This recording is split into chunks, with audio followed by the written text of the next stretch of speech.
Hey everybody, it's Brady from Late Weather Forecast, and today I'm going to be doing a video on Tropical Depression 14 and 13, which are likely soon to be Laura and Marco. So without further ado, let's get started. And we'll start off, start off by saying it's currently a 35 mile per hour tropical depression. We know that, but it is moving very, very quickly at 21 miles per hour due west, according to the National Hurricane Center. And tropical storm watches are up for parts of Honduras and Nicaragua.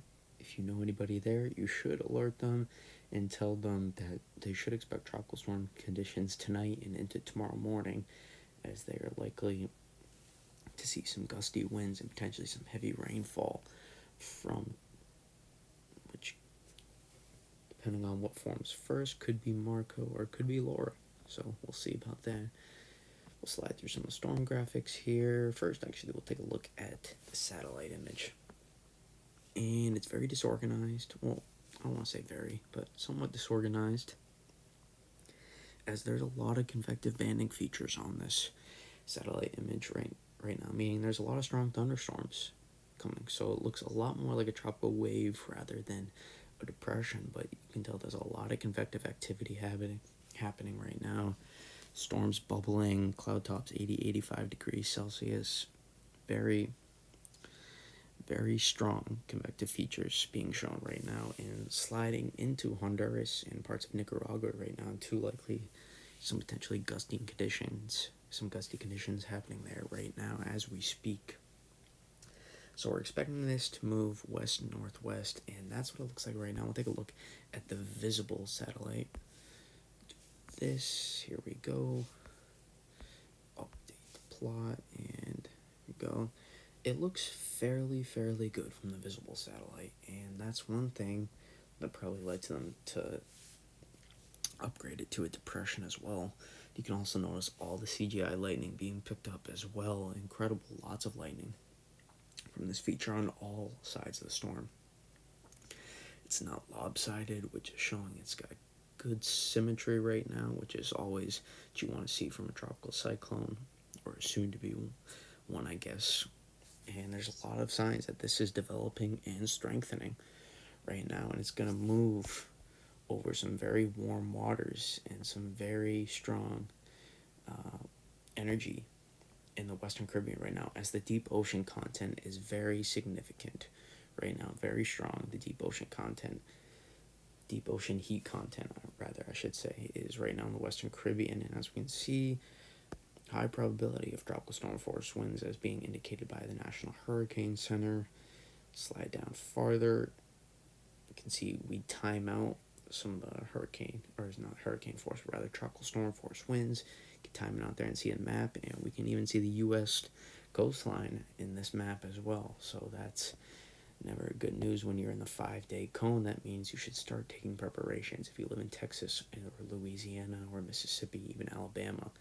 Really, the whole Gulf should be taking preparations right now for multiple systems. Some of the key messages: expected to strengthen, we know that. Heavy rainfall, tropical storm force winds over the coast of Honduras and the Bay Islands beginning tonight through Friday. It could reach hurricane strength when it reaches the Yucatan Peninsula. There is somewhat of a certainty that it could potentially become a hurricane, and it wouldn't surprise me at all if it becomes a hurricane before making landfall in the Yucatan, just given all that available energy and heat in the ocean right now. It's making it very favorable for conditions to very conducive, I should say, rather, for a tropical cyclone to develop and potentially a hurricane.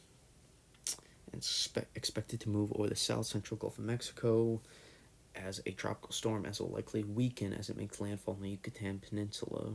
Likely over the next couple of days, it should make landfall in the Yucatan. And exactly how strong will impact the track.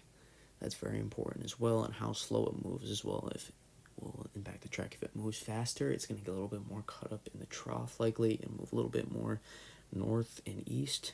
If it continues to move slow, it will likely move more south and more west, and likely we'll see an impact potentially for Texas and Louisiana. So those are some of the impacts in the track that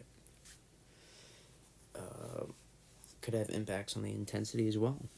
So we see these sea surface temperatures, and they are warm. Lord, 30, 31 degrees in that Western Caribbean. Very, very warm right now. Currently sitting over near 30 degrees Celsius temperatures. It's Tropical Depression 14.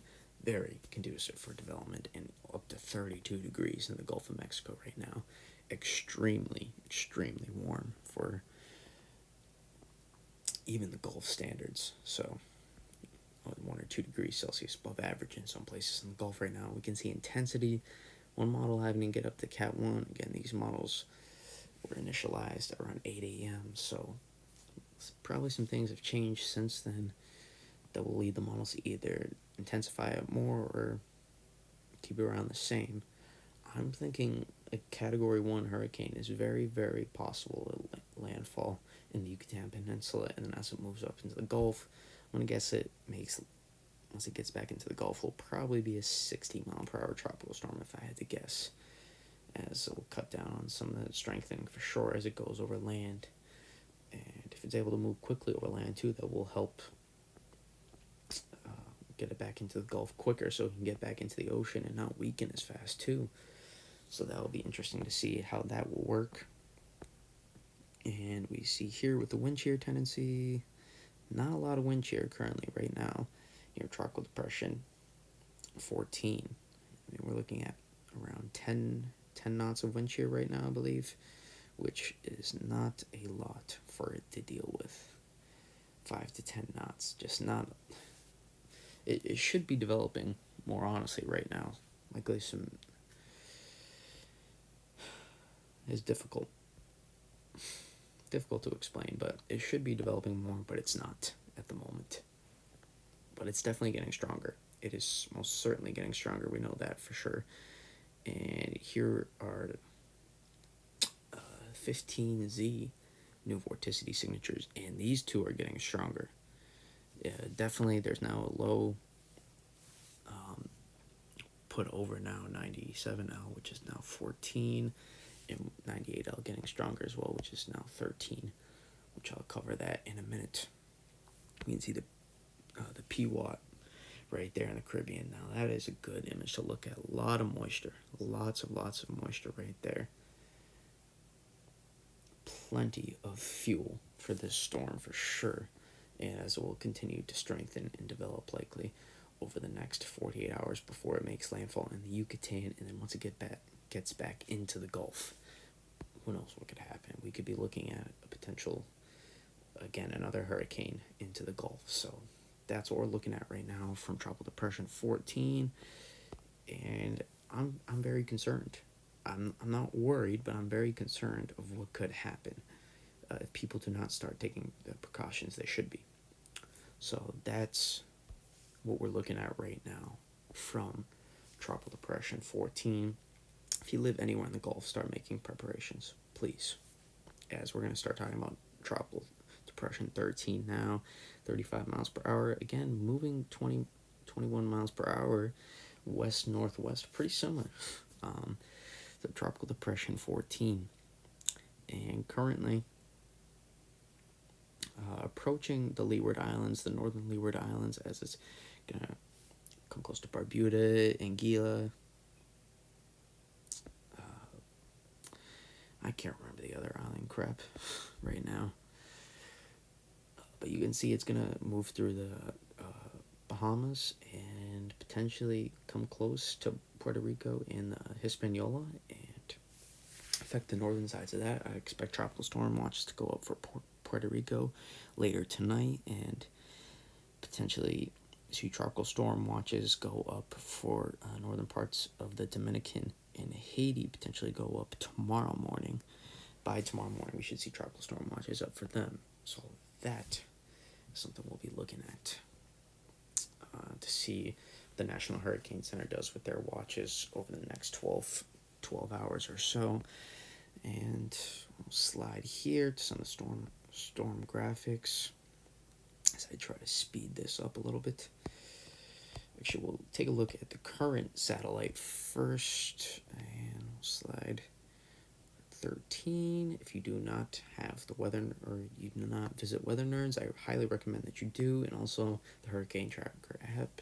I've said it before, but if you don't have it, highly recommend that you go get it, because it's very useful for tracking all of everything that happens in the tropics. Highly recommend it. So take a look here at Tropical Depression 13. It looks okay. It doesn't look great, but it looks okay. We had a convective burst earlier, a couple hours ago. Not as much happening right now. Dry air is really the limiting factor for this right now. Not allowing it to develop as much as it wants to right now over some fairly warm 28 degrees Celsius water temps right now. It would like to develop. It has a lot of things going for it, but there's just the dry air is making too much of an impact. The Saharan dust air layer at some point is making, at some point in the atmosphere right now, it is making an impact and not allowing it to develop as much as it can. And once it does, though, once it starts to get away from some of that dry air, it's going to allow for definitely a lot more development. You can see it's being sheared out a little bit too, just a little bit from some of those outflow bands we can see there being sheared out a little bit as well. So it looks like there's a little bit of shear working on it on the north side. And if I wanted to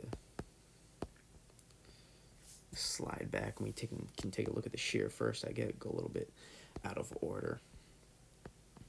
There's definitely some shear working against it, as we can tell on the north side for sure, about 20 knots. So there's not a ton of shear, but there's definitely some shear on the north side working against it as well. So that's one thing I've been noticing, but for the most part, there's not a ton of shear. And it's going to be moving into a more favorable environment as it comes closer to the Leeward Islands as well later tonight. And we take a look at the vorticity image now. It looks much stronger than it did before, so that's an indication that it's definitely strengthening regardless of how it looks on satellite. The vorticity signature is very indicative of some strengthening is happening. You can see the south side, it might want to shed that. I'm not sure. We'll see how it's going to use that to its advantage or disadvantage, but it may want to shed that possibly. We'll see how that will develop over the next 24 hours or so, but definitely the main vorticity signature is getting much stronger on Tropical Depression 13. And take a look at some of the storm graphics, I guess. You see here some of the spaghetti plots, and the Gulf and the East Coast are up for grabs right now, as we can see. My concern is we see the double landfall happen. That's my greatest concern.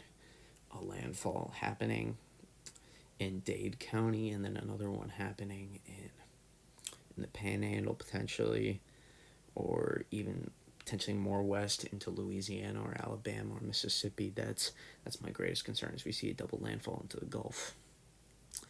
It could be a similar track to Isaias, possibly. It looks like there's going to be more of a curvature on this, but still more to look at, as we're looking at the 3-day cone and there's the 5-day cone. That's the difference. The 5-day cone is for areas that could potentially be impacted down the road.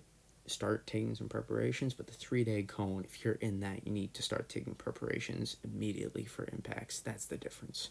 So the 5-day cone is kind of up for grabs. And again, even if you're not in the cone, there's still impacts that could happen.